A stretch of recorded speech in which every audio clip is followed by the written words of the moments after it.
मेरे पास 3 लफ्ज़ी सवाल हैं और इस वीडियो में मैं इन्हें हल करना नहीं चाहता, बल्कि मैं ऐसी मसावात बनाना चाहता हूँ ताकि इन्हें हल किया जा सके।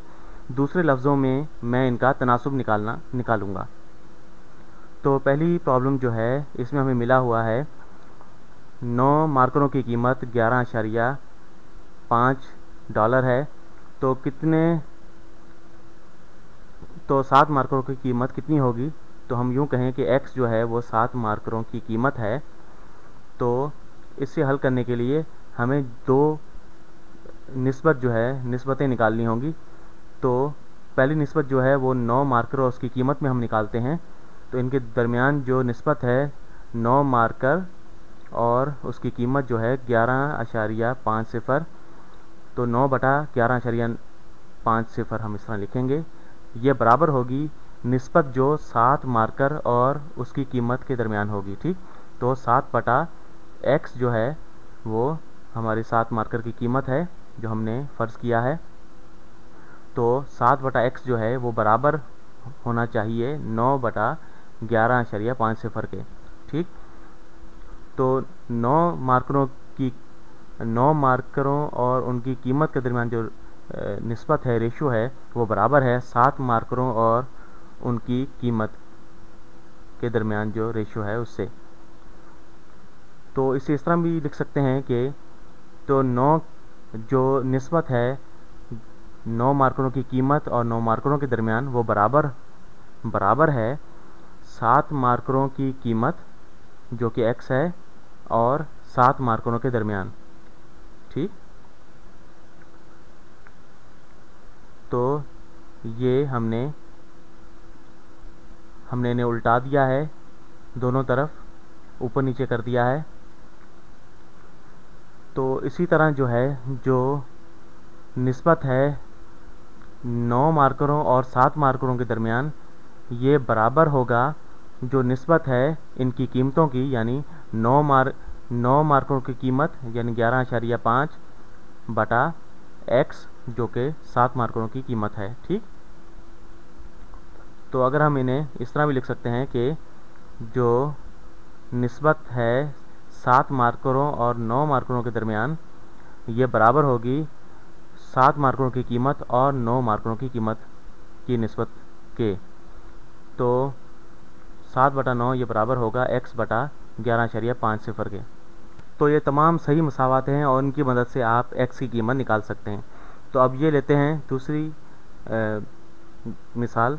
7 सेबों की कीमत 5 डॉलर है, तो कितने सेबों की कीमत 8 डॉलर होगी? तो हमने जो है निकालना है, सेबों की तादाद मालूम करनी है, तो हम इसे कहते हैं x। तो 7 सेबों की कीमत जो है वो 5 डॉलर है, तो 7 सेबों और उनकी कीमत के दरमियान जो रेशो है 7/5, ये बराबर है जो निस्बत है x एप्पल और उनकी कीमत के दरमियान। तो और x तो ये है हो जाएगा x/8। ठीक, तो 7/5 बराबर है x/8 के। यहाँ पर पहले सवाल में हमें मार्करों की तादाद दी गई थी, हमें उनकी कीमत मालूम करनी थी, और यहाँ पर जो है हमें जो है कीमत दी गई है और हमें सेबों की तादाद मालूम करनी है।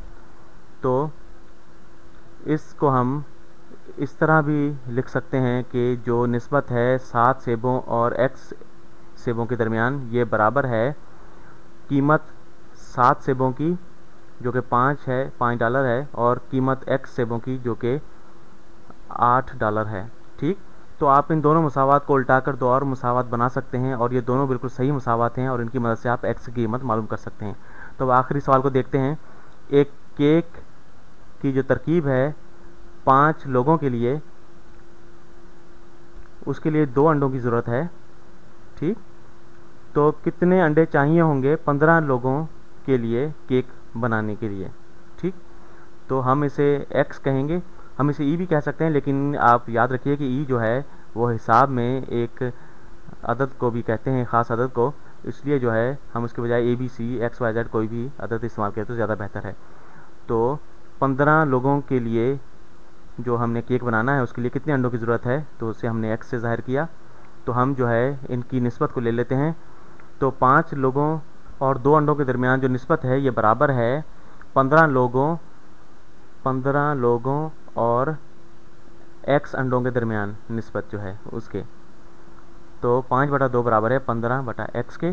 तो आप दोनों साइडों को उल्टाकर भी लिख सकते हैं, और या आप इस तरह भी लिख सकते हैं कि जो निस्बत है 5 लोगों और 15 लोगों के दरमियान ये बराबर होगी 5 लोगों के लिए जो अंडे चाहिए उनके और 15 लोगों के लिए जो अंडे चाहिए उनके दरमियान। तो 5 लोगों के लिए 2 अंडे चाहिए और 15 लोगों के लिए x अंडे चाहिए। तो 5/15 बराबर है 2/x के। ठीक, तो आप इन मसावत की दोनों अतराफ को उल्टाकर भी लिख सकते हैं और दो नई मसावत बना सकते हैं। तो बुनियादी तौर पर हमने इनके तनासुब निकाल लिए हैं और आगे चलकर बासानी हम x के लिए इन्हें हल कर सकते हैं। इजाज़त चाहूँगा।